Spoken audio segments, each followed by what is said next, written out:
I'm going to assume you guys being here is because you have a desire to be part of the ministry, grow in the ministry, and see where the ministry goes from here. You know, that's the whole point of the seminar, is coming together. And so I'm going to thank you, first of all, because that's the assumption I'm going to go under. Now, that's not the assumption I should use, so I'm sorry, but that's the assumption I'm going to go with. Before I get into what I'm going to actually teach, I'm going to start off with some pre-understandings. One, I'm not preaching today, I'm going to teach, and that's one of the things you've heard from all of them. They've been teaching.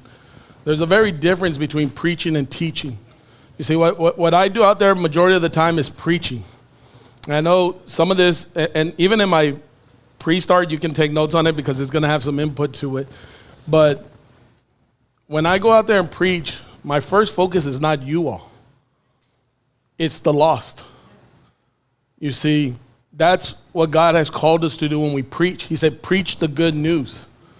And we talked about salvation early on. And one of the things that worries me of a church is if salvation is all the same people keep coming to the altar because they don't understand salvation. If you keep coming to the altar for the same sin and asking for the same salvation, you don't understand God's salvation. And that has to be a prerequisite before you get here. You see, so I'm not preaching because I'm going to my second understanding is that you guys are all saved.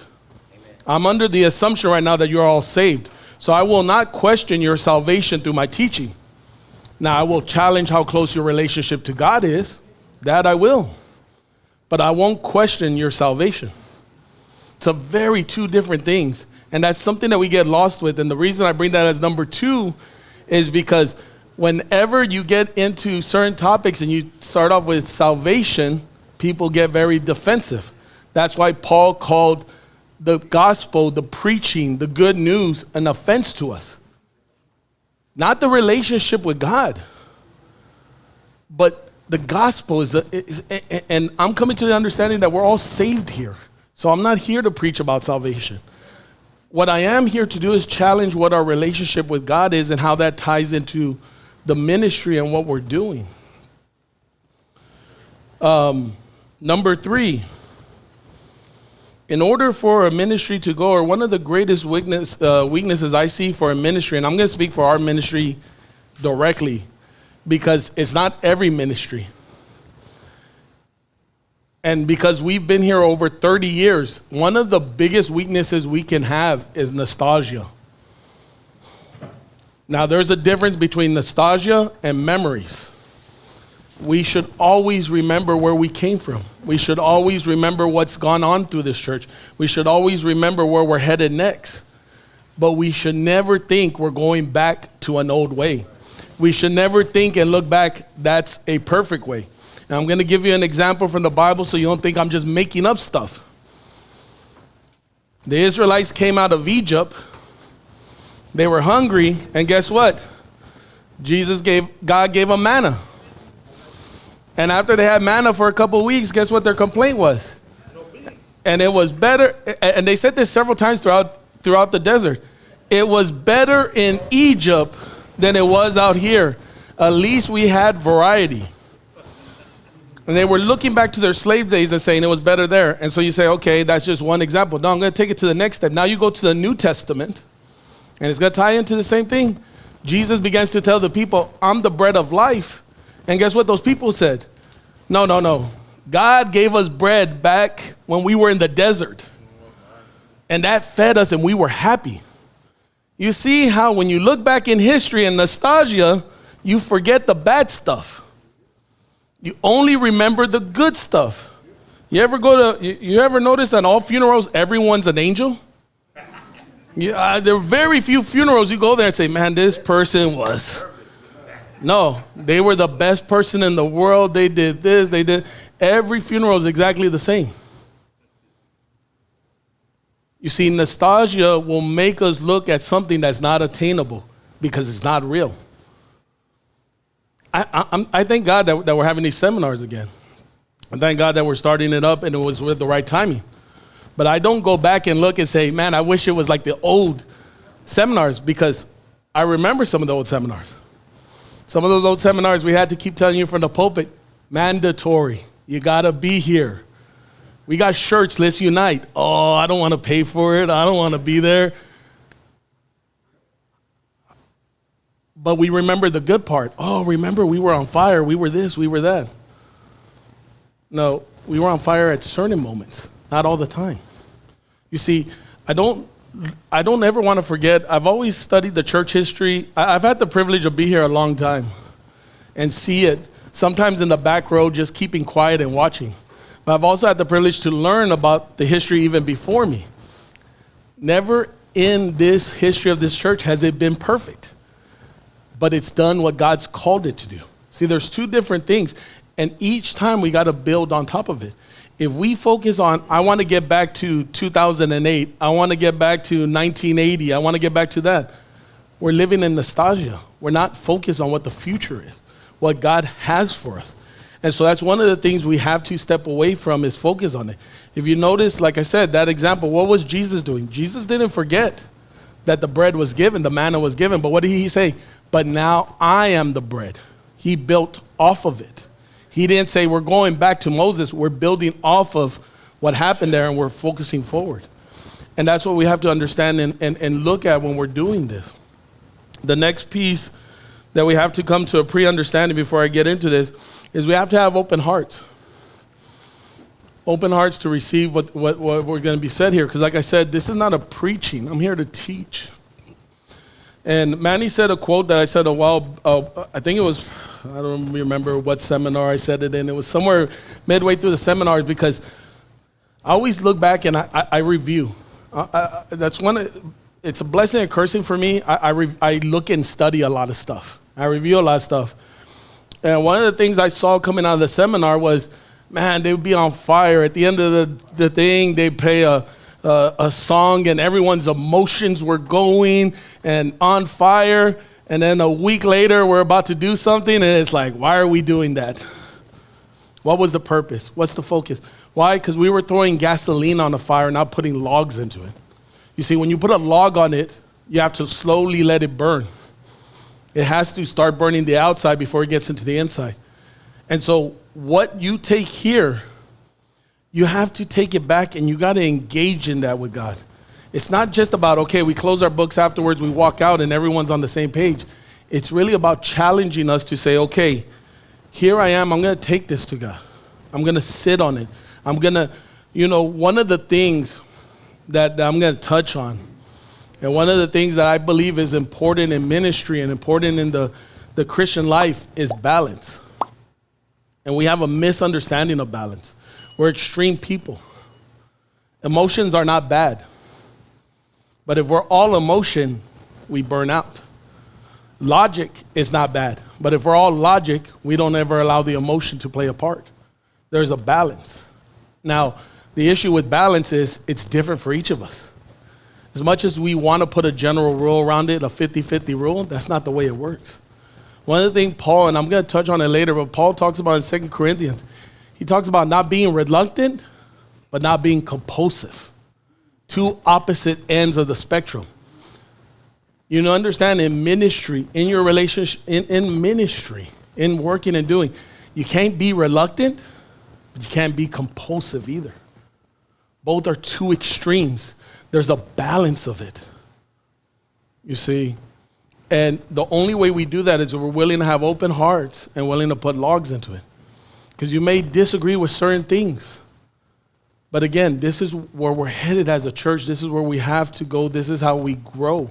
And one of the things that I'm saying here, and that's why I said from the get-go, I'm not talking about your salvation. You see? So you can let your defense down. I'm not here to tell you you're not saved. That's not what I'm here to tell you. You see, one of the things when we started off this year, and it's been going on for a while, we've been kind of working that out in the background with the leadership and mostly with the board and a few of the board members that I've been dealing with, was where were we headed in the next few years? We knew COVID had stopped a couple of things and we needed it to stop it. But coming out of COVID was where are we going to head next?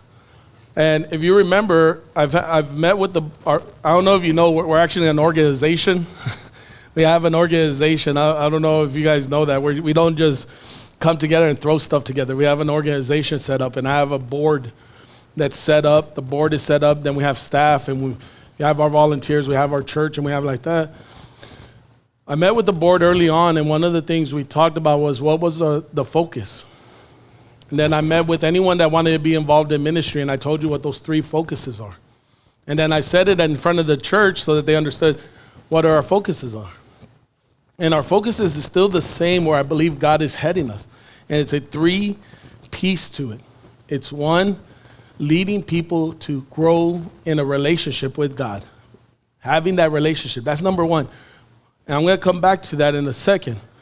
Number 2 was re-engaging and building up our ministries and our leaders.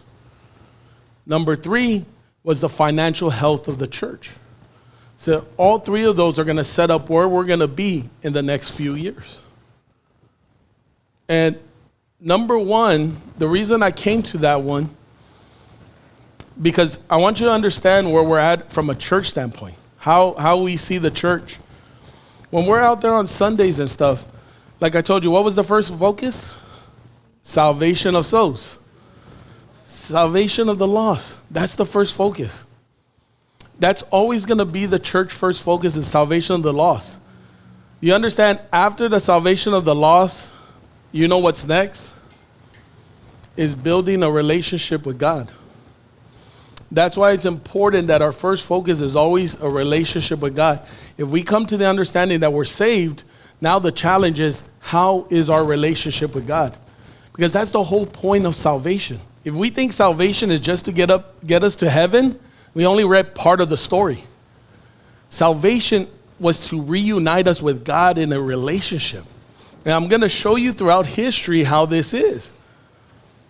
When the Israelites came out of Egypt, did God force the Israelites to understand what it was to have a relationship with them when Moses came? He say, you guys need to have a relationship with me, then I'm going to take you out of Egypt. What was his first goal? Freedom, salvation. Right? That was his first goal. Salvation was his first goal. Once they had salvation, they crossed over the Red Sea, and they were over there.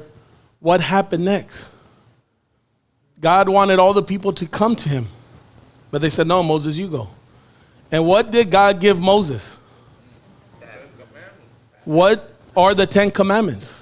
Not each and every one. Do you know what the 10 commandments represent? It represents what Jesus told us from the get-go. What are the commandments summarized? The first 5 is our relationship with God. Thou shalt have no other gods before me. The first 5 are all about our relationship with God. So guess what? He gave us salvation, and the next piece was teaching us how to have a relationship with him. The second set of 5, guess what they were? How to treat each other. You should not kill. You should not commit adultery. Yeah, and I'm not going to claim that I have all 10 memorized. That's not my expertise.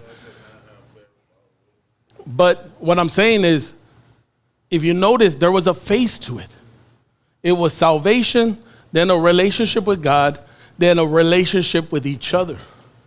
And the church should function the same way, because guess what? That's what Jesus did. Why didn't Jesus set up a church when he first got here? Why didn't he go like Paul and Peter and all these guys and set up churches in all of Israel?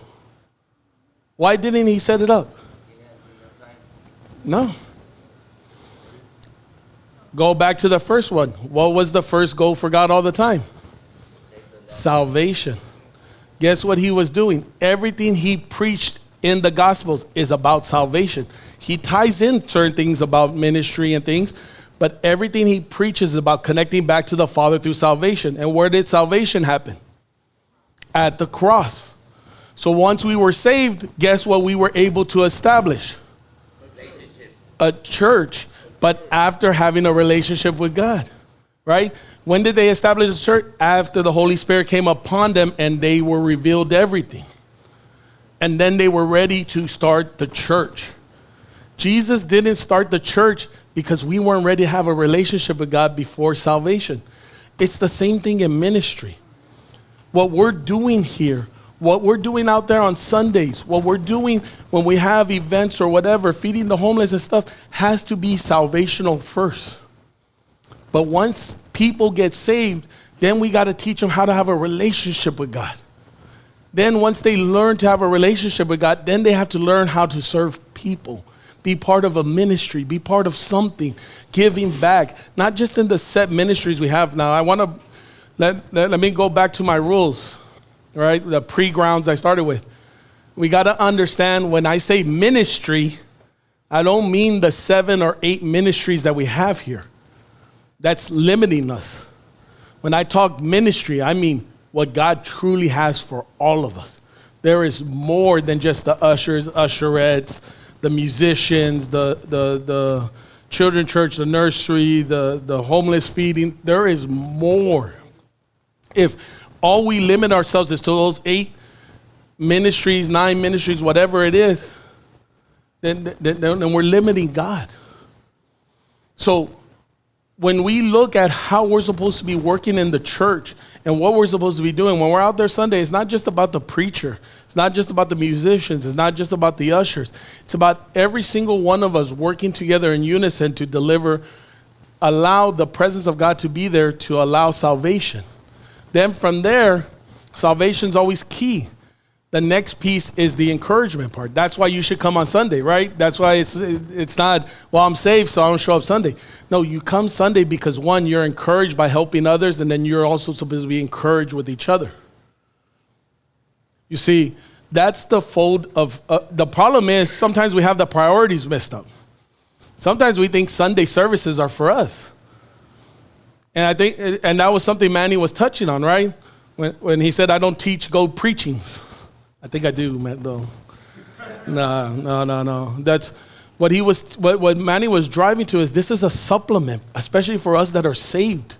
This is a supplement. It encourages us. It should entice us. But you should be going back and learning on your own. You know, one of the things I've come to understand, we would have a lot less disagreements on certain things if we read the Bible and we had a relationship with God. You know why we have a lot of disagreements and misunderstanding on stuff? Because we don't read the Bible and we don't have a relationship with God. Not saying salvation. Understand what I'm saying? There's a point after salvation that you have to engage in a relationship with God. That's why it's number one in our focus. Because I believe that if people are in that relationship with God, the other pieces fall in easy. But you know why we don't have that? Because it takes effort to have a relationship with God. It takes time on your own to go and read and seek Him. And most of all, it takes time for you to go and ask God what He wants of you. You know what's easier? Is for a pastor to tell you or a preacher to tell you what God wants of you. You see, we'll speak in general, and that's what it should be, and challenge you to go to God. But most of us don't want to go to God because we don't want to hear what He has to say. You understand that's why God gave them the 10 Commandments? Because they didn't want to go to God and learn Him, so He had to give them something. Then He gave them more commandments. Then He gave them more stuff. Why? Because they didn't want to go to God. Study the New Testament, and guess what the New Testament tells you? What was Jesus, one of His most common phrases to the Pharisees and to the people? If you knew the Father, then you would know me. One of the things that we don't like to do is know the Father. Because guess what? The Father's going to ask us for things that are more extreme than we like. Paul talked about not being reluctant or compulsive, but guess what he tied that to? Going to the Father. If you go to God and you ask Him, you're not going to be compulsive. You're not going to be reluctant in what you have to do because He's going to challenge you on everything. You know, that's one of the beauties of all of this when you start looking at it. That's why that's the main thing there when it comes to it as we start growing with God is you see that layer of phase of going and getting to know God, having that personal relationship with Him. You know why some of us feel burned out in ministry? Because we were compulsive. We didn't go talk to God. You know why some of us don't feel useful enough in ministry? Because we were reluctant and didn't go to God. You see, you have to go to God and he's going to tell you. If you go to God, he's going to drive it to you. Jonah went to God. Jonah had a relationship with God, and what happened? He became reluctant when he was told what to do. Then he got in the belly of a fish, and all of a sudden, he wasn't so compulsive or reluctant. He had a change. Sometimes God will put us through those circumstances because of that. You see, Paul talks a lot about, Paul and Jesus talk about a relationship. Study the New Testament. That's what you're going to see. The focus is the relationship. There's several preachings actually. And I encourage you, if you guys have never studied it, about the New Covenant or the Second Covenant, they're all titled differently. Carter Collins recently did it. David Wilkerson, in the end of towards the latter years of his life, talked about the New Covenant. And both of these men, as they talk about the New Covenant, it's much so with a relationship. One of the things about what I found interesting, Carter Collins said this, and I think it applies to us. In the Old Covenant, it was about us making promises to God. Go to the Old Testament. Nothing but people making promises to God other than when God made the covenant with Abraham. In the New Covenant, it's all about God's promises to us.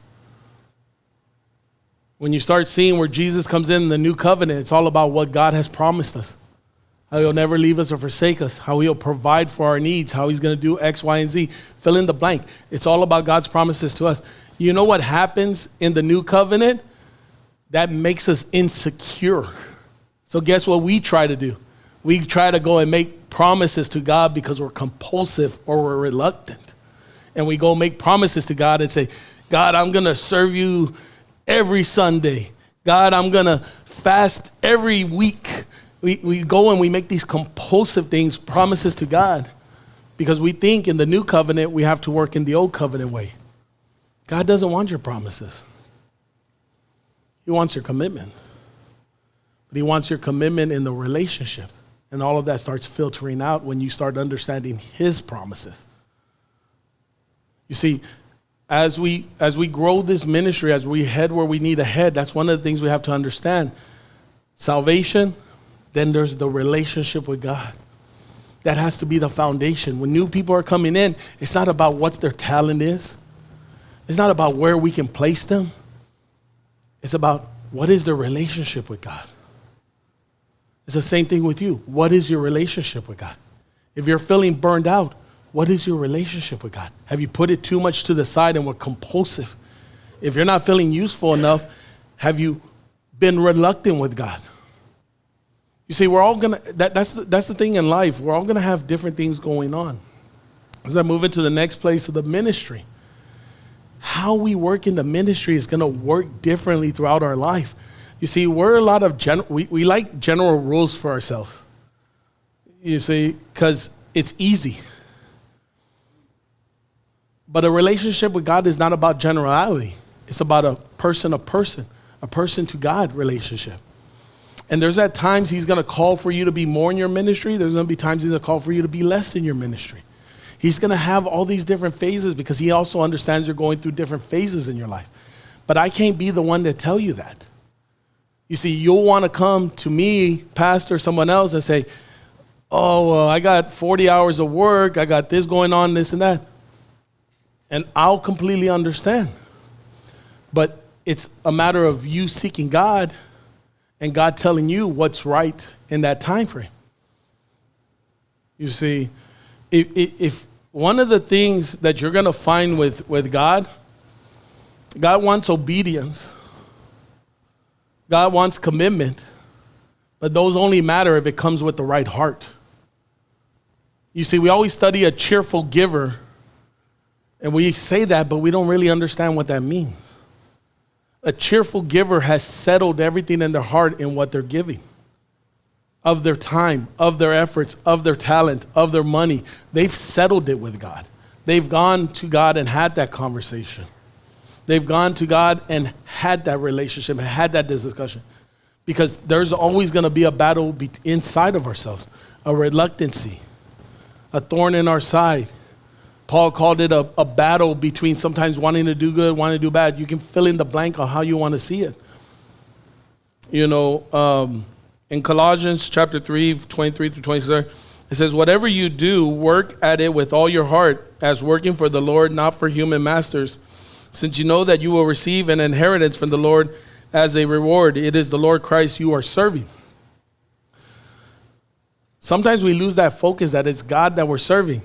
Sometimes we lose that focus because we're not keeping that relationship with God. That's why that's the first step. Before you join a ministry, before you get into anything, first step has to be having that relationship with God. Because one of the things you're going to come to understand as you get into ministry, as we move into the next phase, how do we engage our ministry? How do we engage what we need to be doing? It all comes back to that relationship with God. There's this thing called the discernment of the Holy Spirit. That discernment of the Holy Spirit only happens as we're having a relationship with God. And he's going to tell you, here's where you need to be. Here's the talents, here's the time, here's what I need. You know, typically when we're asking for stuff, we should already all be aligned because we're all praying and seeking God and where we're going. Again, the reason why I don't think we're always aligned is because we're not all praying. We're not all seeking God. I'm not saying we're not saved. It's just we're not in that relationship with God where we're seeking him. And that's why we get burned out, and that's why we're not feeling used enough. Because we get reluctant. You know, one of the things that you'll find in ministry and what you'll find in the relationship with God is God's going to call you for more than you thought. You see, we put barriers around it. Well, this is the talent that I've had since a youth. So what? God's given us all, I think Manny touched on gifts. God's given us all these gifts and using it. Guess what? Get one, there's 2 gifts that God's given all of us. Maybe 3 if you want to get real critical. But 2 that I'll tie to this right now. There's 2 gifts that we all have. And maybe they're tied in one, but I'm trying to make my point here. But there's a gift that we all have in common. Time. God's all given us time. That's a gift. You see, that's the problem. We think gifts is our talent. That's just one thing. Time is a gift to us. But when we think we created our own time, it's hard to give it away. When we think we created our own talents, we think it's hard to give it away. You know why I say time is a gift? Because if we talk about giving our time away, when you're seeking God and getting to know him, it's not about giving your time to God the way you want it. You know how many times I've seen people come into a ministry and say, this is where I need to serve. This is all God called you to. And I think God called you for this, this, and this. There's like 20 different things we can all be doing. You know, we're not a big church, but we're going to grow to that. But we got a lot of volunteers. We got a lot of people that, you know, we're missing some people today that had to work and stuff like that, but we have a lot of volunteers. Why is it only the same one of us volunteering in certain areas? Why are we seeing our brothers and sisters burning out in certain areas and not saying, hey, maybe I can step in, maybe I can help out? Why? Because we're reluctant and we said, this is the talent God gave me. So guess what? I'm going to tie you to that story of the talent. You're that one person that all you thought was you have one talent. And so you're going to bury it and you're going to use that one talent and that's it. Not realizing that God gave you more. And if you allow it to be used in different areas. You see, one of the things that when you grow in your relationship with God, it no longer becomes about you. That's why I truly believe the 10 Commandments wasn't an accident the way it was built out. Jesus saying all the commandments can be summarized in these 2 things. Love the Lord your God with all your heart, soul, and mind, and love your neighbor as yourself. I don't believe he accidentally said it that way, that it should have been the other way around or whatever. He said it that specific way because when we get into that relationship with God, guess what? That relationship forces you to stop thinking about yourself. Because guess what? You start realizing everything I have belongs to God. That's why when we start serving before we have a relationship with God, we go off of emotion, and it's going to go for a while. But guess what? At some point, well, this is my time. This is my money. This is my talent. This is my XYZ. Notice how the mindset starts becoming, this is mine, this is mine, this is mine. But notice in your spending time with God, all of a sudden this is what God gave me. Who numbers man's days, man and women's days on this earth? God. David said it. I believe it was David. Bible scholars will correct me later.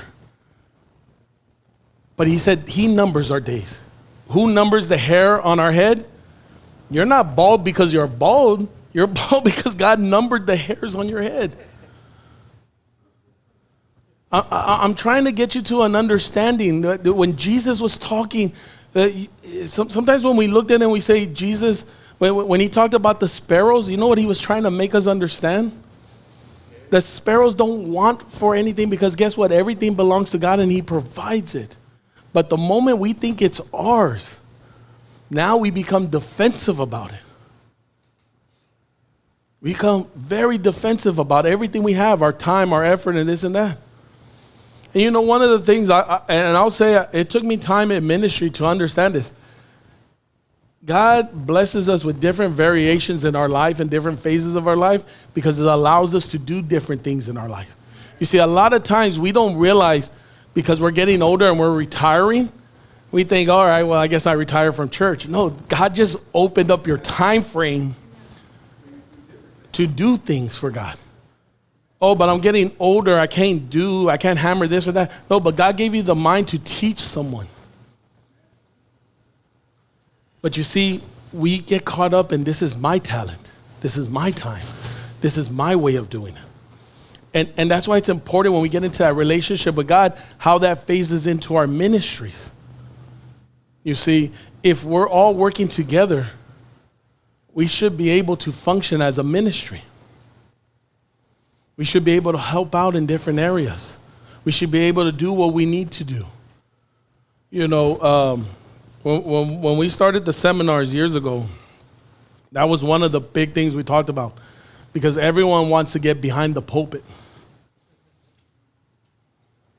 Everyone wants to get behind the pulpit. They want to preach. They want this. They want that.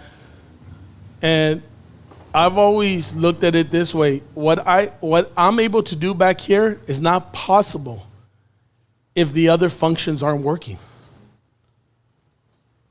If we're not greeting people, if we're not taking care of their kids, if we're not doing all these other things, none of that is possible.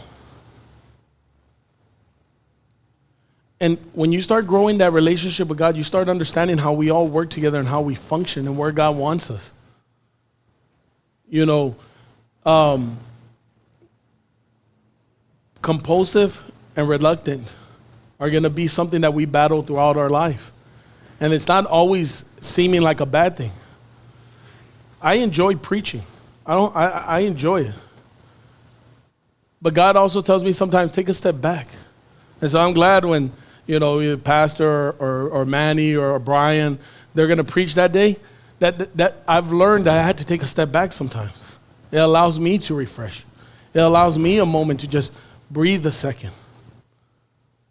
Because if you ask me compulsively, I'll preach every Sunday. I'll come ready. I'll come prepared. But sometimes I can't be compulsive, and I go to God and say, okay, God, what do I take a step back? You see, there's compulsiveness and reluctancy. Reluctancy is, I'm not good enough to do that. I don't have the time. I got this, I got that. We can all find different reasons. This is not the time of my life to be doing this. I'm not giving you what the answer is. I'm giving you what the direction is. You got to go and seek God. And that's one thing I think we miss sometimes in ministry and walking is seeking God. I wouldn't even say in ministry. I think that's one of the hardest things for us to do in the modern church is seeking God. I truly believe we've lost that. Because it's easier for a pastor to tell us this is their best way of doing it. It's harder for us to go to God and God challenge us. You see, the next part of our ministry, and one of the things that always makes people nervous when I get into the topic, is financial stability. We're an organization. You know, one of the things that people always get worried about when you start talking finances and stuff, especially our type of churches, and this is always like, oh, they're going to ask for money, they're going to ask for this, and they're going to ask for that. And I always find it interesting because if we were reading our Bibles, you will see nowhere in the Bible, Old Testament to New Testament, nowhere in the Bible did God ever build a tabernacle or a church without people giving. I don't care what you want to title it. Nowhere in the Bible you're going to look and God just went like that and a church came up. Feel free to read all 66 books. Nowhere there did he just snap his fingers and a church came up. Guess what? When a tabernacle was needed, guess what he did? The people came and delivered. When the church was starting, guess what happened? The people started giving and delivering. You see, the problem that we get with giving and understanding that is there's this whole fear factor in churches. One, what are they going to do with the money? You know, I think it's funny. Well, maybe not funny. I don't know what the right word is. I think of all the occupations or jobs that you can think of. Occupation, thank you. Of all the ones you can think about, we think our pastors and church staff should make the least amount of money in the world.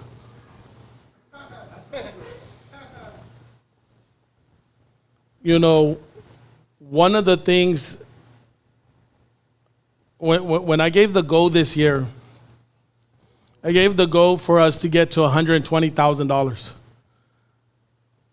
That's a maintenance.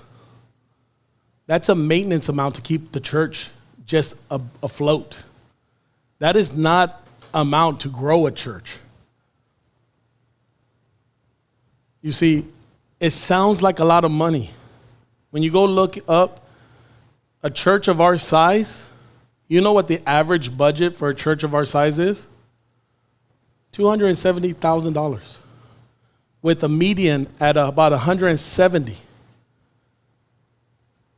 You know, we haven't been at $120,000 in years. You see, you say, why are you telling us this? Because if we're the body of Christ, if we believe that this church is going to grow, one of the things we had to learn as a leadership and a ministry was we couldn't hold this and bury it on our own, which we did for years. And I'll take blame for that. We buried it, we burdened ourselves with that. But guess what? If we're going to be a church and an organization that's going to be around, this is where we have to learn to be. $120,000 just maintains us, doesn't grow us. And you know, one of the things that I came to understand when I said that, and I'm going to get into more of it. Don't worry, I'll give you some scripture so you guys can think about, so you don't think I'm just asking for money. One of the things that I noticed is when I said that, we became compulsive people. And everyone had ideas on how to raise the money, but no one thought about, let's go and pray and see if I'm doing what God has called me to do first. So you see, I'm not. One of the things that I want to put your mind at ease.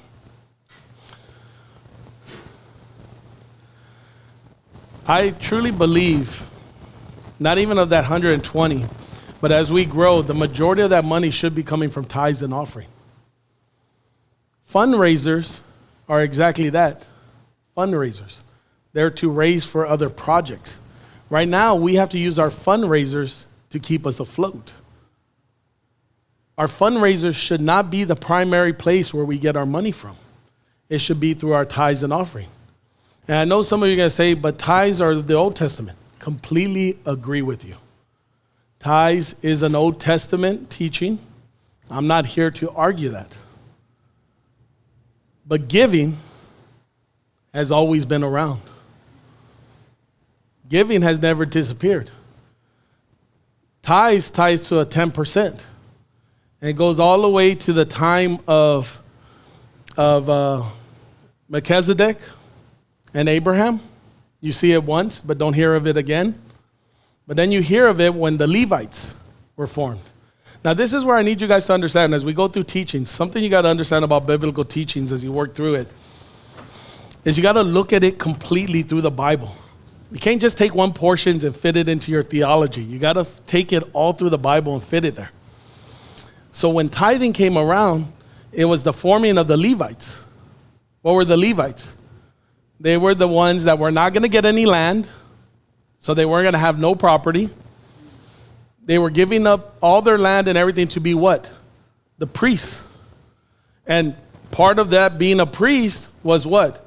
Because they don't have land to farm, they don't have anything else, but their focus was to build the relationship with God and the people. Guess what the people were supposed to do? Help take care of them. It was a 10%. And that came around, and you hear it in Malachi, and I know most of you have heard preachings on the tithes. Tithes became part of the law. Right? And what did Jesus do? He fulfilled the law. So guess what? Tithes should have disappeared.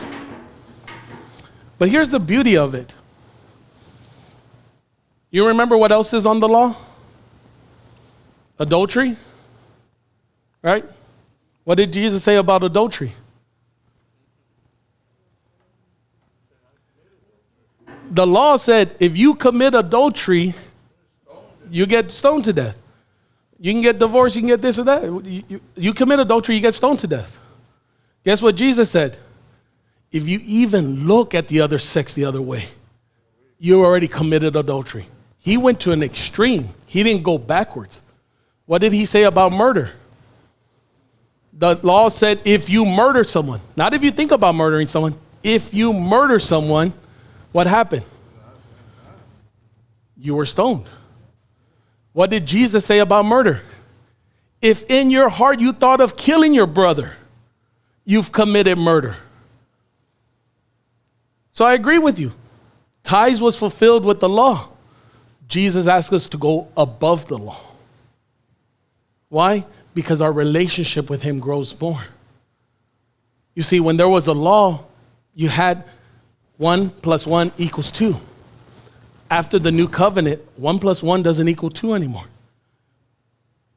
It starts going different. I'm going to give you something that how Paul described what the New Testament church should be doing when it comes to giving. 2 Corinthians chapter 9, verse 6. Remember this, whoever sows sparingly will also reap sparingly, and whoever sows generously will also reap generously. Each of you should give what you have decided in your heart to give, not reluctantly or under compulsion, for God loves a cheerful giver.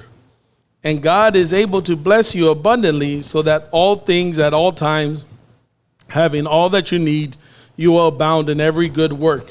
As is written, they have freely scattered their gifts to the poor, their righteous endures forever. Now he who supplies seed to the sower and bread for food will also supply and increase your store of seed and will enlarge the harvest of your righteousness. You will be enriched in every way so that you can be generous on every occasion, and through us your generosity will result in thanksgiving to God. Now, I want to be clear here. I am not a prosperity gospel preacher. I am not telling you if you give me $1,000, you're going to get 10,000 back. That's not what it says here. But what it does give is the concept of sowing and reaping. And what it gives is a concept of spending time with God and deciding in your heart what you should be giving. You see, when it comes to giving tithes and offering, it's easy for us to say, give 10%. You know the harder part? You go seek God. You go talk to him with an open heart. and you give what he tells you to give. That's scarier. Because guess what? As long as you're not asking, you just keep giving 10%. The moment you go and ask, guess what happened? Guess what happened to that young rich man that came and said, Lord, I follow all the commandments. What did Jesus tell him? Sell it all. Sell it all. It's scary going and talking to God. That's why we'd rather someone else tell us. That's why sometimes, and let me be clear, you may say, well, I talked to God, and I can't question if you did or not. But let me tell you, just because you say, I don't feel guilty about it, doesn't mean you talk to God. It just means you may have been good at tuning them out. You see, this is not, and let me be clear, this is not a salvational thing. Don't pay your tithes. Don't give your offering. You're still saved. You don't pay to receive salvation. That's not what I'm saying. Like, that's why I want to be very clear on that. That's why I made that the very first point, because some of you will say, yeah, but we're saved no matter what. You're completely right. But if you're not generous in your giving, how can I see that you have that close of a relationship with God? Because he was willing to give his son away. And we're unwilling to give our time. We're unwilling to give our funds. We're unwilling to give this and that.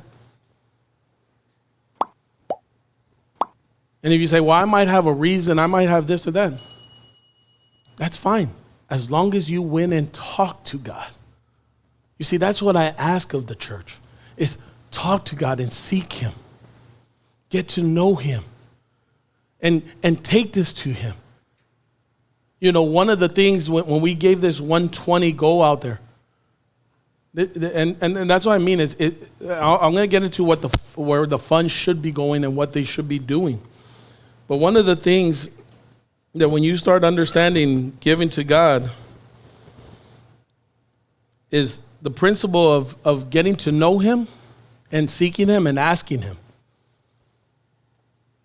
You see, it's easy for me to tell you this is what you should give, this is what this is. You know what that is? That's the Moses mentality. Moses, you go to the mountain, tell me what God says. And he came back with 10 commandments. And guess what happened to those 10 commandments? They multiplied into a whole bunch of stuff.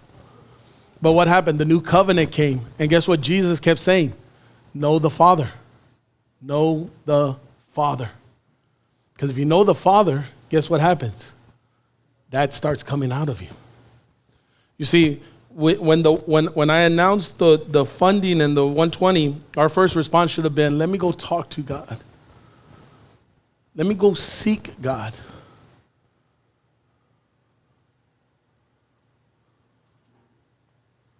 You see, I believe in order for us to grow more, I truly believe it's going to take more funds. I truly believe that. I do.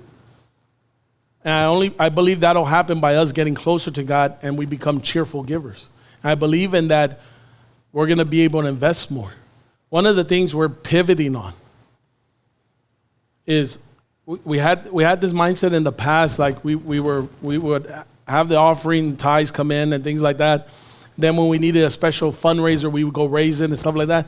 But I'd rather have a budget that I'm building in and I can give to the children's church to go do what they need to do. That I can give to the musicians to go get some new stuff. That I can give to the ushers to go do that. But I can't do that if we only have enough to barely pay our staff in the church.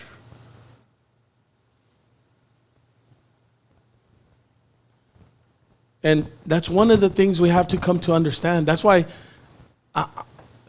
let me be very clear on that, and this is why this is always a hard topic. I am very thankful for all the fundraising you guys do. I am very thankful for all the volunteering you guys do. But the fundraising is not going to fix our budget. It has to be us, and here's one of the things that comes with it. When it talked about Paul's talking here, what did he say? Don't be reluctant. Don't be compulsive. That's why I'm not picking up an offering afterwards. I'm not here to be compulsive and say, all right, let's sign up. Who's signing up? No. I want you to go home and I want you to pray about it. I want you, when you come on Sundays, you already know what you're giving. It's not how I feel in the morning. This is what I had in the checkbook. No. I sought God. And this is what I feel God put in my heart to give. This is what I feel God had given me. And I want you to do the same thing about ministry. I sought God. And this is what he told me I needed to be doing. I need to be volunteering here. I need to be giving more of my time. I need to be giving less of my time. I don't know what his answer is going to be. But I don't want us to be compulsive, and I don't want us to be reluctant. And I can't fix that for you. That's something only you and God can fix. And so when you go to that, you do that. Then the next piece, what was Paul talking about? Did you guys catch that next piece in the scripture? In 10, now he who supplies seeds to the sower and bread for food will also supply and increase your store of seed and will enlarge the harvest of your righteousness. You know what Paul was saying there? What you have, God gave it to you.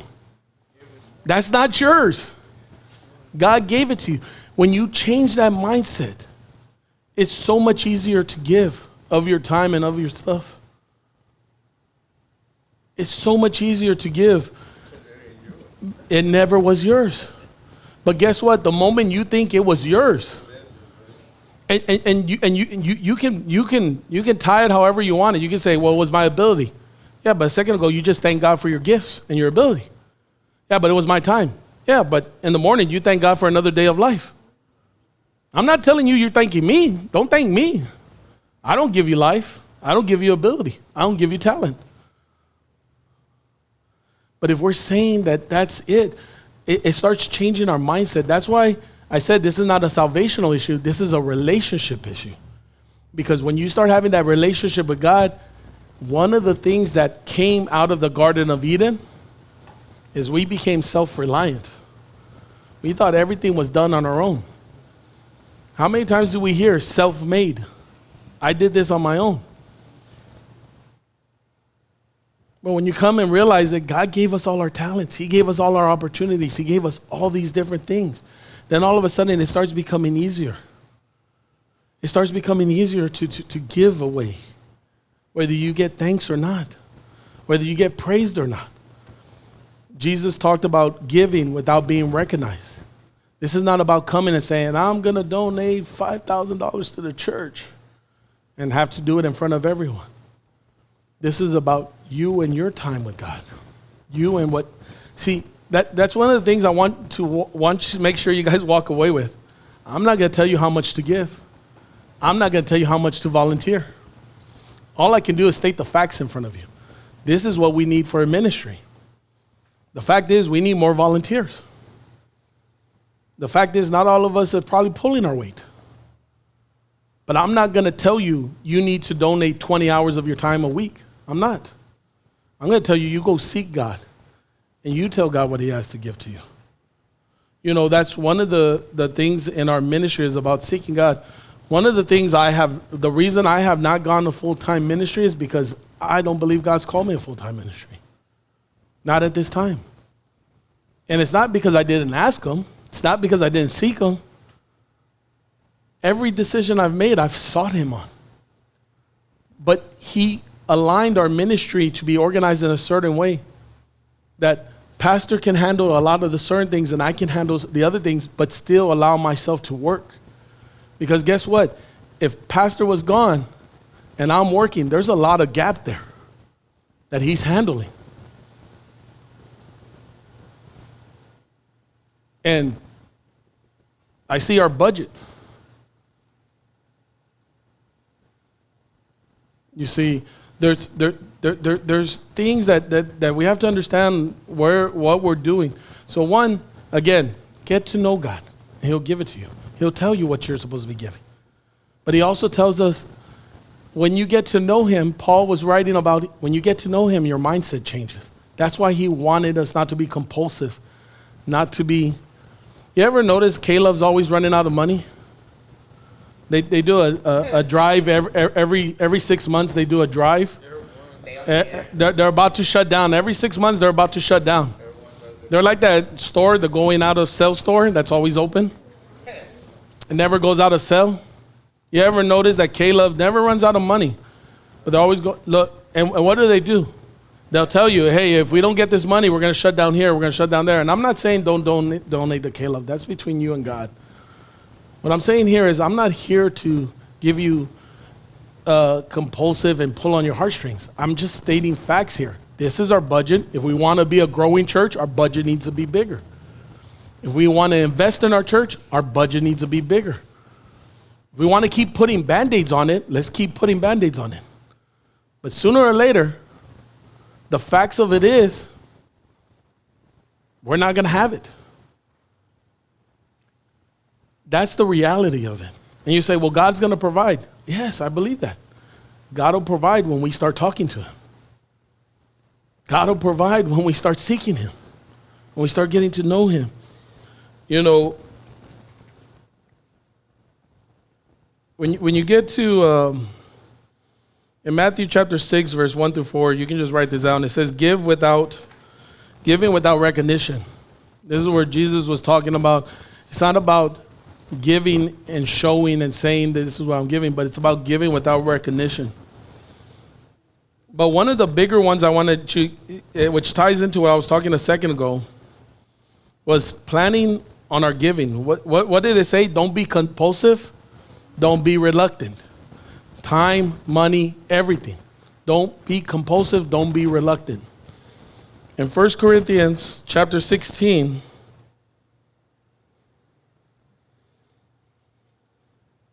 and you guys are welcome to go back and read all of those chapters so you don't think I'm taking stuff out of context. I have no problem. That's why I give all the scriptures, because I want you to go back and look at it. And I want you reading it on your own. Like, these are things, if you're reading it, you're going to run into it. 1 Corinthians chapter 16, verse 1. Now about the collection for the Lord's people, do what I told the Galatian churches to do. On the first day of every week, each one of you should set aside a sum of money in keeping with your income, saving it up so that when I come, no collection will have to be made. Then when I arrive, I will give letter of introduction to the man you approve and send them with your gift to Jerusalem. If it seems advisable for me to go also, they will accompany me. He was telling them, plan ahead. He didn't tell them how much. He said, plan ahead, seek God, and start putting that aside. And where were they sending it to? Jerusalem. Why were they sending it to Jerusalem? Because guess where the first church was at? And guess what they were doing? They were sending out the missionaries. That's where Paul, that's where Silas, that's where all these guys were coming out of to what? The church was in the infancy stages. They were trying to firm it up and help it out. Guess what? When we're doing this, what did we say our first goal on Sundays are? Salvation. Guess what we're supposed to be doing? Those funds go into that. It goes into us having a children's church. It goes into that. I hope we have enough funds where we can send more people out to do whatever God's calling them to do. You know,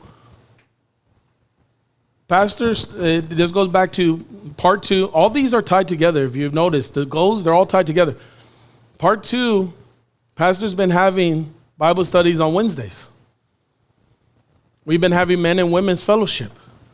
This was to what? Build up our ministry and the people in our ministry. Iron sharpen iron. This is supposed to be that.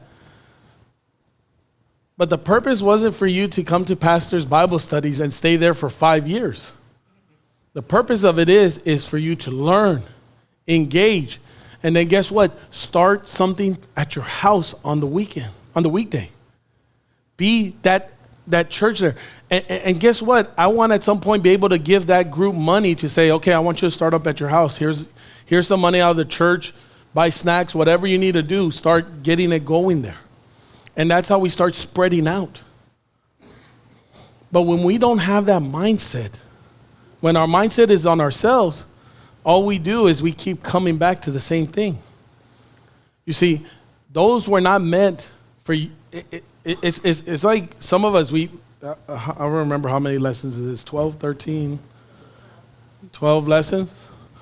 The 13 lessons, some of us will take that 100 times. You're not going to get nothing else out of it after the first time. But you know why we do it? Because it's easier than going and learning it on our own. It's easier than taking that knowledge and building off of it. It's easier to keep coming and getting spoon-fed. And I'm not saying there's nothing wrong. You should come. Sometimes you're going to need encouragement. Sometimes you're going to need a refreshment. You should come. But if all you're ever doing is coming and not executing, where's the growth in that? You got to be willing to step out and be willing to do that. You know, for a year, I called for volunteers. You know how many volunteers I got to open up a house Bible study? Well, how many house Bible studies do we have? That's the number 0. Why? Because it's scary. It's scary to have to deal with people. It's scary to have to be reading and learning. It's scary to have someone ask you a question, and then you have to say, you know what, I don't know. But let's read it together. It gets scary to do that. So you'd rather show up on a Wednesday. Now, I'm not telling you that so you guys all stop showing up on a Wednesday. If you're still needing it, show up on Wednesday. That's the other piece to it. Why do you think I talked about nostalgia? I'm probably getting ahead of myself, but I probably need to get ahead of myself. You should plan without giving. When you have a chance, read 2 Corinthians 8:15. You know, 2 Corinthians 8:15. I want you to read that when you have a chance, but I'm going to summarize it for you. One of the things you're going to learn is there's always excuses why we shouldn't be giving. When you look at 2 Corinthians chapter 8, verse 15, guess what happened? Paul talked about a group that was going through a famine and a suffering. And not because they were ordered to, but they gave out of their heart, and God rewarded them greatly. You see, going through circumstances, and I'm not telling you, here's the thing. We all want us to give you the answer, and I'm not going to tell you, oh, you have your tithes, you have your offering, you have your light bill. Which one should you pay? I'm not going to answer that for you. You know why? That's the easy way out for me to do it, answer it for you. But you should be going to talk to God. One of the things you're going to learn in that is sometimes circumstances happen because of God. Sometimes circumstances happen because we created it. And when you go and you seek God, He's going to guide you. But going through troubled times is not a reason not to give to God. But you go seek God. I don't know what the answer is. That's the thing. I don't know what the answer is for you. But you have to go seek God and get to know Him. And when you do, you'll see. This group probably had every reasoning not to give. And quite honestly, when I read it, I was just like, I will be honest with you. When I read it, I was like, I can't believe they were giving in this time. Like, if anyone had an exception, it was them. They didn't cause this issue. It wasn't like they had the money and they went and spent it on something. That's a whole different other circumstance. You have the money, you had your light bill and you refused to pay your light bill and you went and used the light bill money for something else and now that's a whole different circumstance. This was, they went through something that they didn't cause. And from my human standpoint, they have every right to say, don't give that money. But yet here Paul's praising them because they did. Because guess what? They sought God. They sought God out. And it wasn't about salvation. It wasn't about being cursed. It was merely that they sought God, and that's what God put in their heart. And that to me, that's what I want you to take away from this. It's about seeking God in this, both in your talent and what we're doing, where God's heading us. It's about seeking God. You know, the funds should be used, one, to cover our pastors and our staff. You know, we have a staff that helps us run the church. And honestly, I think we need a bigger staff. I think if we could grow, we need a bigger staff. I'd love to have more staff on payroll so that we can do more things. But we're not there yet. If we get there, I'd love to have more people on staff. Because you know what happens when we're putting our funds into that and we're paying for a staff? That gives them the time to go and do things that we wouldn't be able to do because we're focused on work. Why do you think I told you, like, the way we're set up right now as a ministry, I think it's a blessing. I also think it's on a timetable. right? Because as much as you guys all wish, my dad's not going to live forever. I know that's a shocking reality for some of y'all.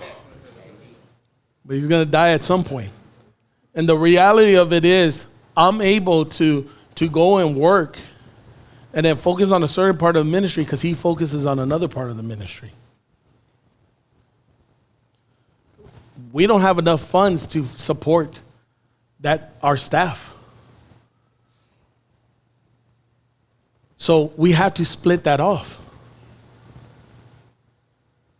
And one of the things that if we want to grow as a ministry, we got to grow in that area because it's used to support our staff and our pastors. You know, this I do want you guys to turn to 1 Corinthians chapter 9, verse 1 through 12. Because I don't know if you guys have read this before, and maybe you have, and you jumped over it.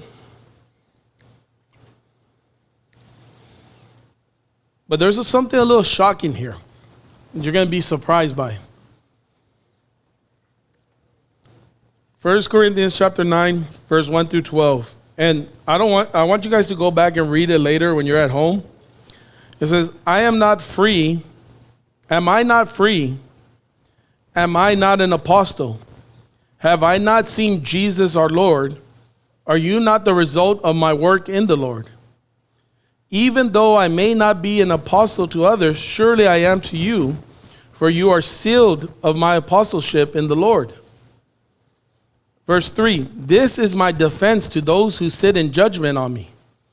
This is Paul writing to the Corinthians, and he says, this is my defense to those who sit in judgment on me. Don't we have the right to food and drink? Don't we have the right to take a believing wife along with us, as do the other apostles and the Lord's brothers and Cephas? You know who that is? You know who that is? Who he's mentioning? That's Peter. That's Peter's name.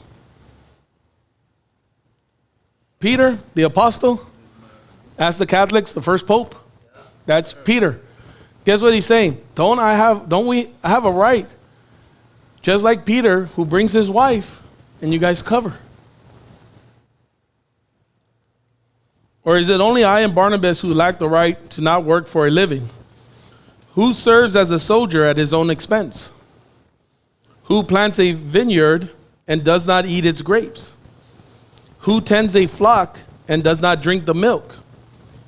Do I say this merely on human authority? Doesn't the law say the same thing? For it is written in the law of Moses, do not muzzle an ox while it is treading out the grain. You know what that means?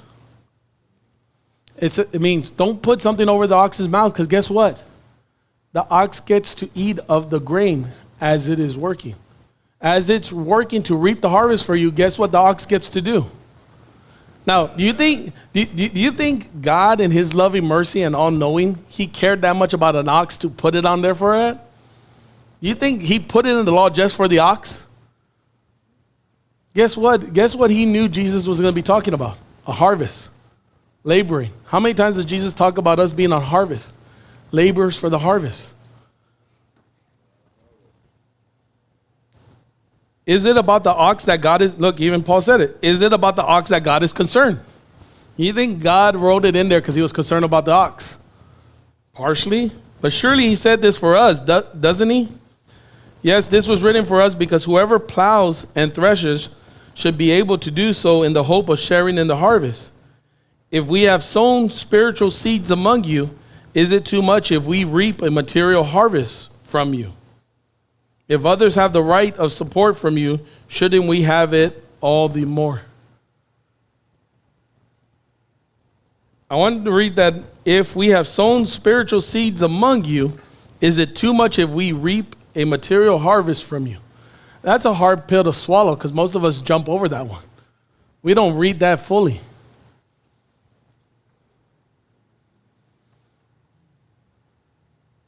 If we're saying that our pastors are sowing spiritually for us, that's their focus. That's where they're at. Are they not allowed to receive a material harvest, a material reaping?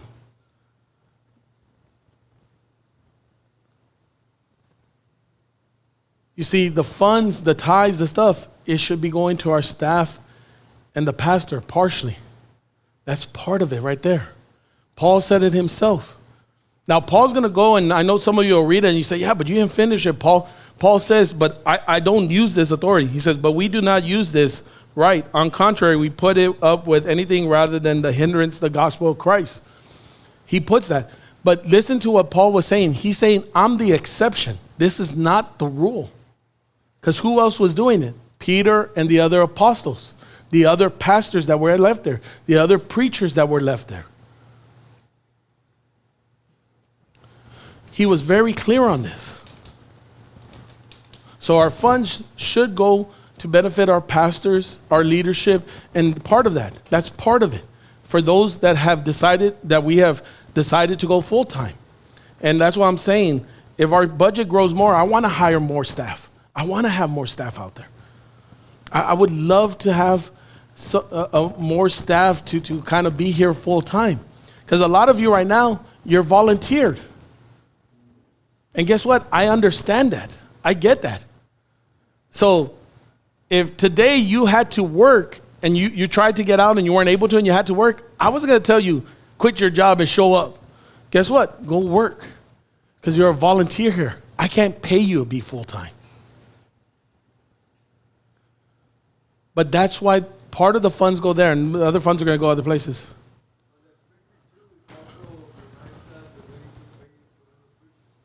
Yeah. Yep.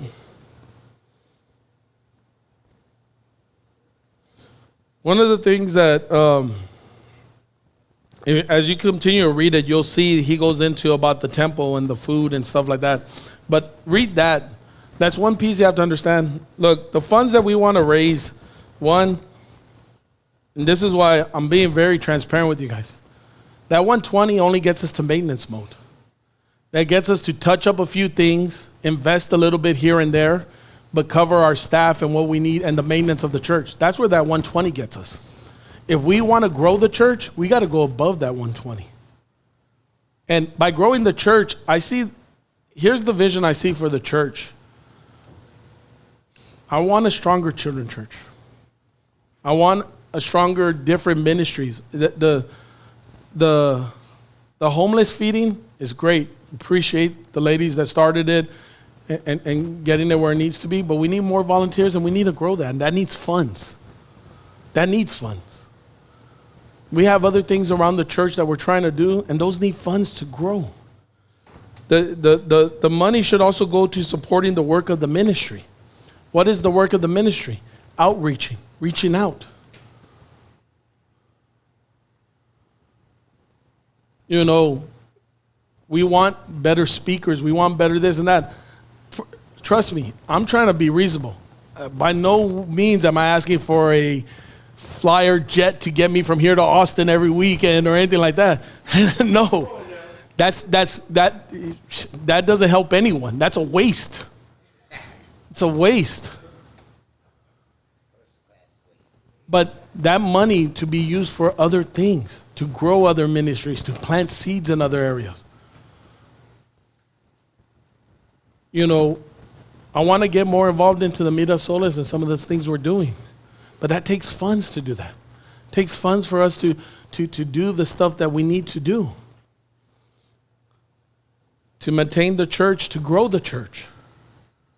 That's where the funds should be going, to grow the church. You know, I want us to have another property. I truly do. The one thing the Lord blessed me, and I thank my dad, he blessed him with his wisdom of it.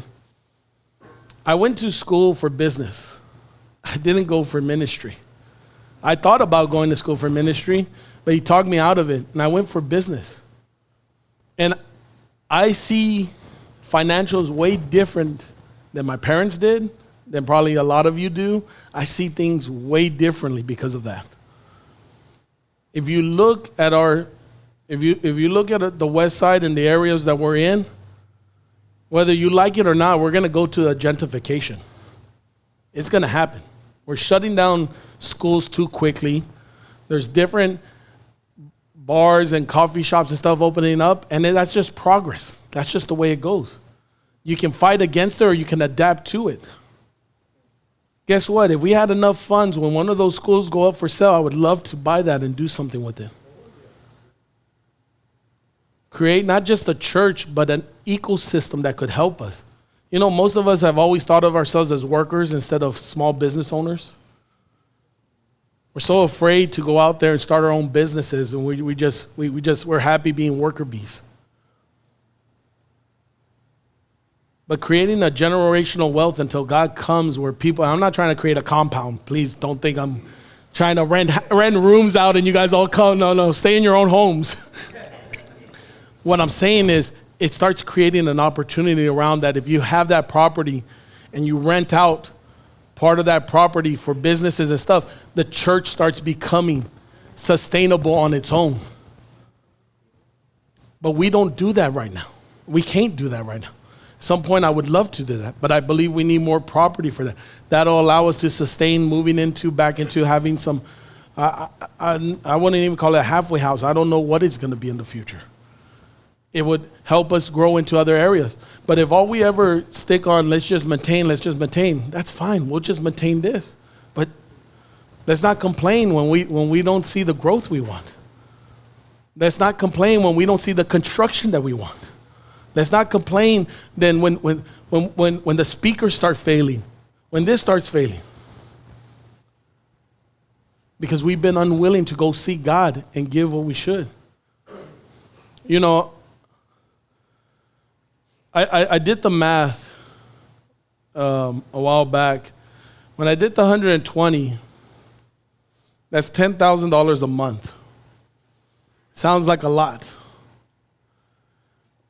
When I said maybe I know we're more than 50 people in the ministry, more than 50 people that come to this church. When you start breaking that down, you know, it roughly comes out to about $1,200 a month. Sounds like a lot of money.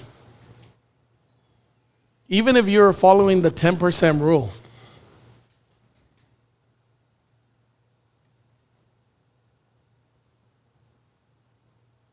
you know, you would see that it's more achievable than you think.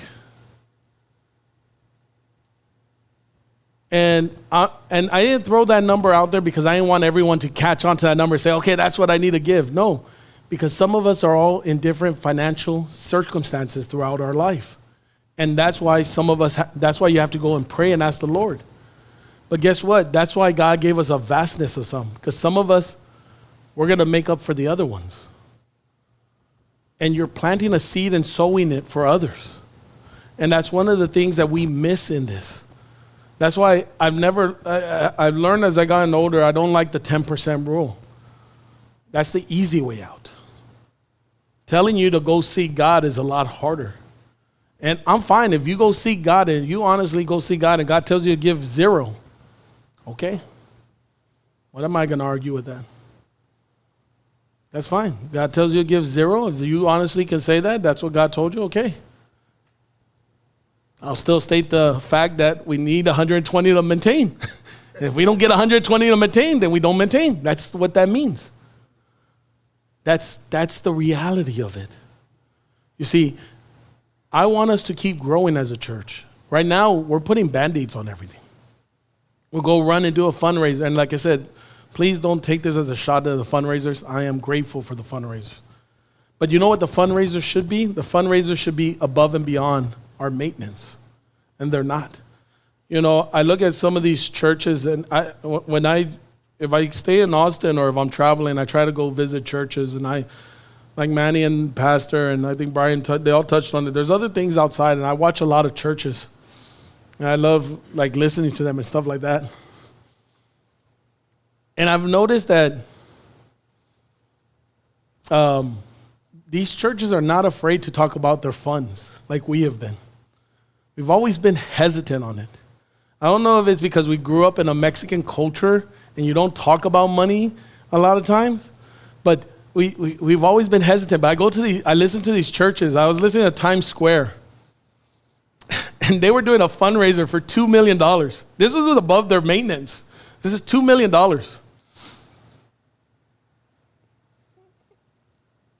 And no one stood up and walked out. No one flinched. And you know what they were putting that $2 million to? Again, advertising, the church maintenance. About $500,000 of that was going to metal detectors and stuff so they can keep the church safe. Because you got to go through a metal detector in New York to keep it safe. Beauty of it is we're outside, so if someone starts shooting, just run.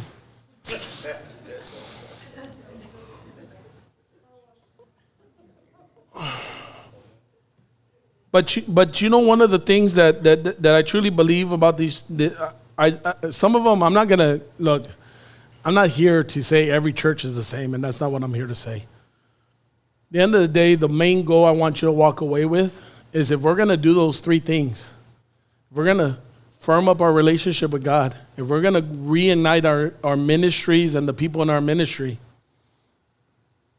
it's going to come in those phases. And part of that's going to be financial stability and financial growth. And I believe with that, we're going to be able to invest in the church.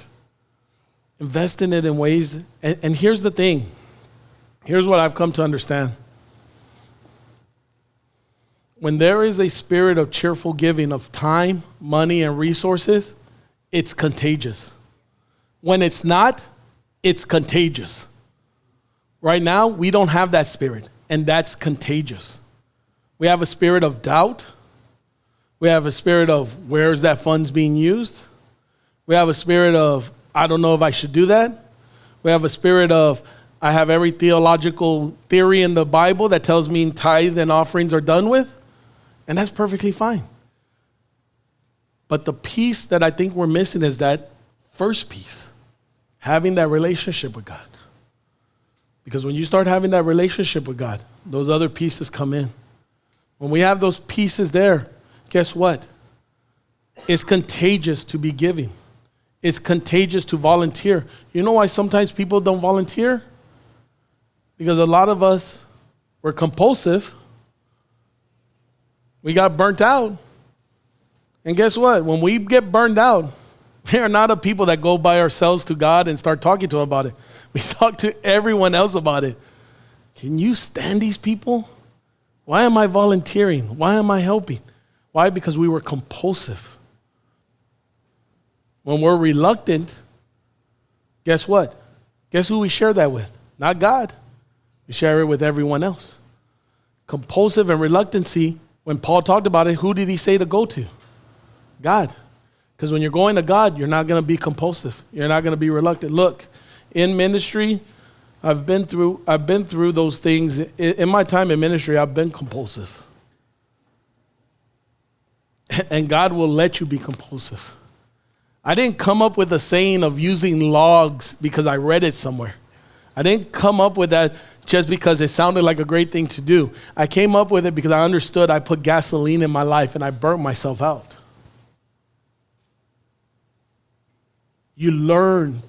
And when you go to God, God said, I didn't tell you to run that fast. You decided to run that fast. That's why I think God blinded Paul. Because Paul would have taken off running. He said, you need to slow down a bit. You see, we can't be compulsive. We can't be reluctant. You know what happens after compulsive? Being reluctant. Because when you got compulsive and you burned out, guess what the next thing is? You're reluctant to engage again. Because you're afraid it's going to happen again. You're afraid that you're going to fall into that trap again. You're afraid you're going to go through those things. That's why the relationship with God is so important. That's why it's always going to be goal number one. And I believe if we master goal number one, those other pieces come in. That next piece of igniting our ministries and stuff will come in. I believe the funds will start coming in. You know, I don't know how many of you see when I put the updates of the funds up there. We still haven't hit it. Not 1 month. Gotten closer, gotten better. We haven't hit it.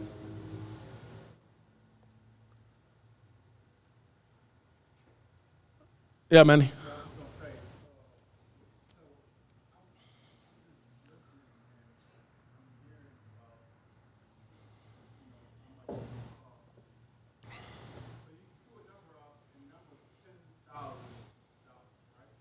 A month, yeah. So $10,000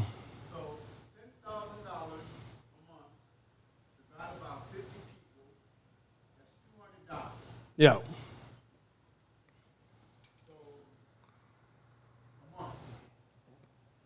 That's that's what I was saying. If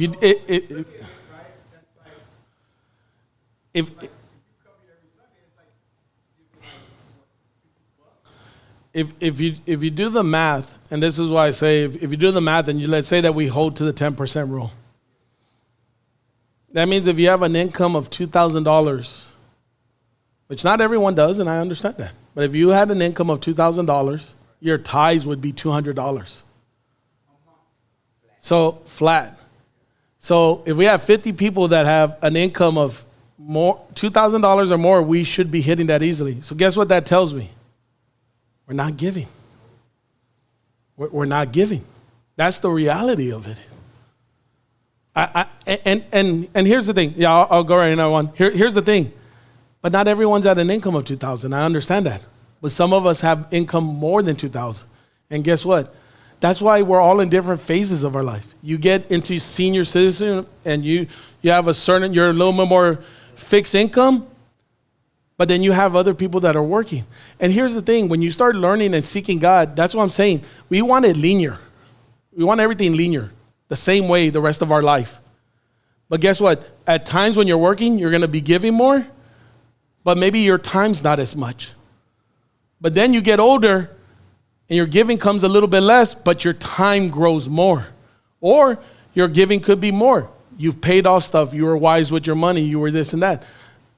That's why it's important you're seeking God. You see, but when I put the math together, I'm a numbers guy.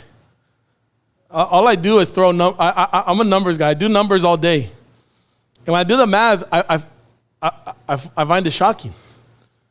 But again, it would be easy for me to say, and this is why I didn't want to go too deep into that piece, because it'd be easy for me to say, all right, everyone give $200 a month and we'll be there. But guess what I did? I took off goal number 1. Go to God. And I limited you. I put a box on you and said, just do 200 and you did your good. Now, don't get me wrong. You want to do 10%? That's perfectly fine. All I ask is you go to God. Go to God, have the conversation. And that's one of the things I think, and it's not just about the money. It's about the time, the resources, the things like that. I believe that if we start doing that and we start being contagious with that, we're going to have more volunteers. And guess what? If we have more volunteers, you don't have to serve 4 times in a month. You serve once. Now, I'm gonna close with here. We'll close out with this. But here's the other thing. And this is why you got to go with God. When that starts happening, you got to be willing to let go. We are not good at letting go. We're territorial as hell.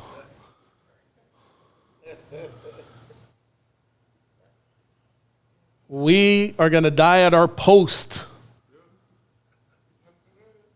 Because that's where God put us, and I'm never leaving.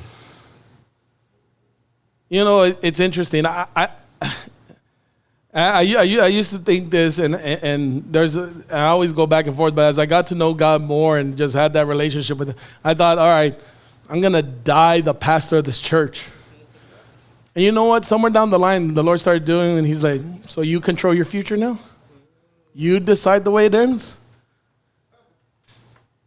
And I said, you're right. One day I might not be here as the pastor, and not because of death, but because I learned to let go. And He had something else to call for me. You know, a lot of the great preachers and pastors I look at and stuff like that, that was one of the things they learned to do. They learned to hand over their ministries early. They learned how to be advisors and step back. You know, even in the setup that me and Pastor have here, though he's doing a lot of the certain day-to-day stuff, he's moved back into advisor and allow me to do these things. But you got to be willing to let go. And don't get me wrong, we're human beings. You know, we've had our fights on the control of certain things. Because we're human and we want to control. We're so used to it. But as you start seeking God, that's one of the things. You know, when when I started preaching a lot, I put it on myself. Even with when I was running the teenagers, put it on myself. I have to be here. I have to do this. This is where God has me. I got to preach every Sunday. And as I started building my closer relationship with God, He was saying, you think I need you? You think because you miss a Sunday, someone's not going to get saved? Man, you're full of yourself. You know, it's a humbling and a freeing experience all at the same time to realize He doesn't need me, but He still wants me. It's a freeing experience to know that I can go and practice the Sabbath. You think Sundays are the Sabbath? You know what the Sabbath is? Taking time with the Lord with nothing else. Today is not my Sabbath. This is not me taking time with the Lord. This is me taking time with y'all. My Sabbath is when I go and I'm with the Lord and I'm not worrying about ministering to anyone else. I'm not worrying about any of that.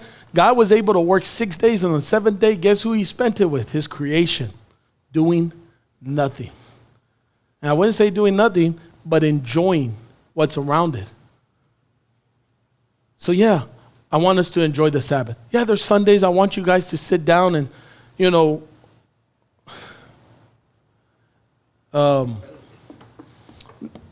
we shut down the children's church a few weeks back.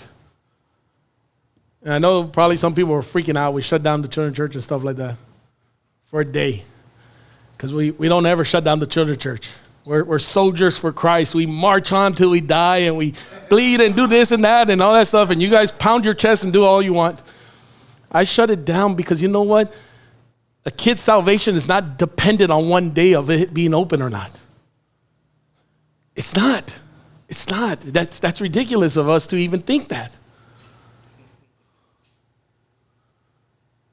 But guess what I also wanted it to do? Us to open our eyes and say, man, do we have enough volunteers? Are we volunteering? Are we bringing in other people to volunteer? Are we willing to let other people help us out? Are we seeing a need, and we're just walking by it, or are we seeing the need and helping out? Even with 50 people. Let's say we have 50 people. Everyone volunteered 1 hour. How many hours is that? 50 hours. That's a lot of hours. You know how many Sundays we're here? Maybe 4 or 5. You know how many hours we're maybe here? 2, 3. Do the multiplication. See how when you start doing numbers, that's why I think the Lord put a whole book of numbers in there. To make us realize numbers count sometimes. Look at that. But you know why some of us aren't able to? Because my ability is only right here.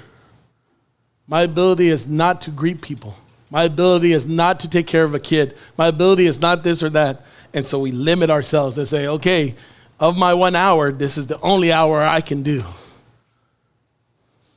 Or we say, I need Sunday to refresh me because I got to get saved for the 100th time. Because apparently Christ dying on the cross wasn't enough, so I got to go to the altar 100 times asking for forgiveness for the same thing.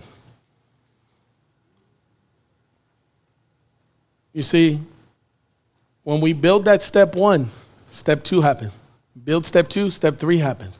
And let me tell you, after that step 3, there's a lot of opportunity after that. A lot of opportunity.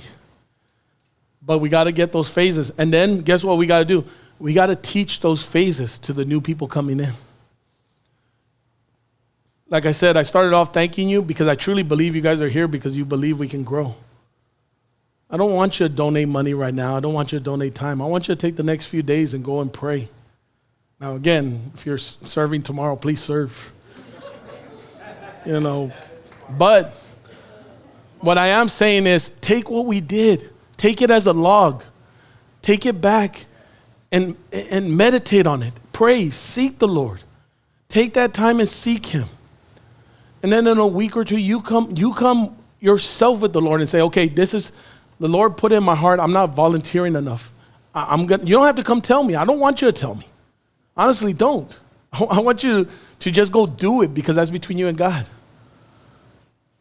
The Lord told me to give this much more. I don't want you to come and tell me how much more the Lord's going to tell you to give. I just want you to do it. You know, one of the things I read in the Bible, and I thought it was it Moses or was it Solomon? I think maybe it was Solomon. Someone will correct me later. One of these guys in the Old Testament did it. But there was a point where they were giving so much that they had to say, stop. I want one day to be able to say, stop. Stop giving. Go give it somewhere else, because we got enough. I want to be able to say, we've grown so much as a leadership. Stop. Go start a church. Go start a ministry. Go do your thing. I don't ever want to be, let me be very clear. One of the things, and maybe the Lord will change my mind down the road, but I never want to be a huge organization with a whole bunch of churches, because that just becomes messy. I'm not nostalgia. I learned from the past. I'm not going back to that. But I do want to be able to launch people out, and them do on their own, and we can fellowship. We can be connected, but never obligated to each other. I do want that. I do believe in that. I do believe one day the Lord will raise someone up, and I'll hand this over. And it'll be before my death. I believe the Lord will allow me to retire, go do something else in ministry, and travel. That's in me. I love to travel. My dad's loved to stay in San Antonio. That's his thing. That's never been my thing. And the Lord has given me the opportunity to do a lot of different things. And he's also shown me that there's more after this. I'm here for a certain amount of time. What that is, I don't know. So don't take out your calendars and start marking days. I don't know how long it is. And if the Lord wants me to die today, then I die in this position. But you don't know. But I'm not putting boundaries on it. But I know what I'm here for right now. And I believe you guys do. But now the next step is engage with the Lord. Challenge him to challenge you. You know, the last thing, the only time the Lord said to test them was in Malachi. Only time. Nowhere else in the Bible does the Lord ever say, test me. He says, trust me. Know that I'm this. Even Jesus said, you should not test the Lord your God. But in Malachi is the only time that God said, test me. And it wasn't about a blessing or curse. It was a test me and get to know me. Know me. And see that I'm not going to outgive you.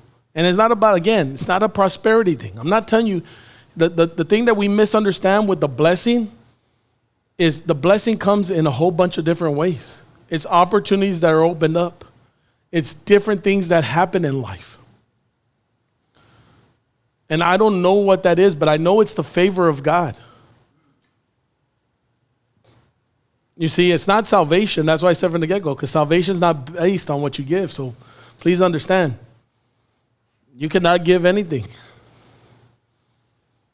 You could give $0. I'm tempted to say cheapskate, but I'll hold back. I'll hold back. But you won't, but that does not mean that you're not saved. That's the clarity of it. That doesn't mean that you're not saved. Doesn't mean that.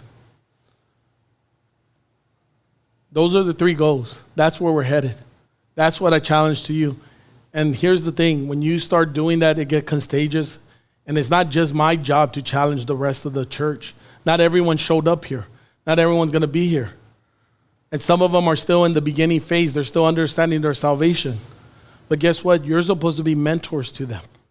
You're supposed to be helping them grow. You're supposed to be challenging them to go and get to know God. They're going to come to you and say, what do I give as tithes and offering? Let me read you 2 Corinthians. You go seek God. And I'm going to pray that God gives you the answer, but you go seek him. Or you can do the quick thing and say, give 10%. I'd rather it be the first one. Go seek God. Get to know him. Where should I be in ministry? Go seek God. Get to know me. And you'll see that that's where we're headed. And I truly believe that's where we're going. I want you guys along for the ride for as long as God has you here. Whatever God has for us to go, that's where I believe. That's where we need to head. We're going to keep putting it up there. You have questions about the funds? Feel free to sit down with me. I'm happy to talk about it. 120 is just to maintain us. We go above that, that's going to help us grow. That's going to start putting seeds in other areas. That's going to start putting things in other areas. I don't want to Band-Aid stuff no more. I don't. We continue down the path we are, we're just Band-Aiding. I don't want to Band-Aid stuff. I want us to be able to invest, to sow, so that future members of this church can reap. Because guess what? Someone sowed for you, and that's why you're reaping today. I want to sow for the future of this church and whatever else it may have. Just right there where you're at, let's just worship God real quick. As Manny, Brian, or somebody come, or Lil Boo, whoever, someone come play a song. Look, I don't want you to run out with gas. I don't want you to run out with gasoline. I want you to run out, log, and seek God. Seek Him. And then let's get contagious about it. Let's be happy. Let's be excited about what's coming.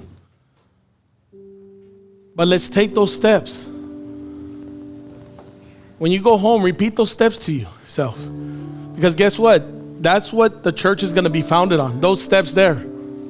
Salvation, relationship with God, then ministry and everything else. Loving people. Love the Lord your God with all your heart. Salvation. Then love the Lord your God with all your heart. And then what? Love your neighbor as yourself.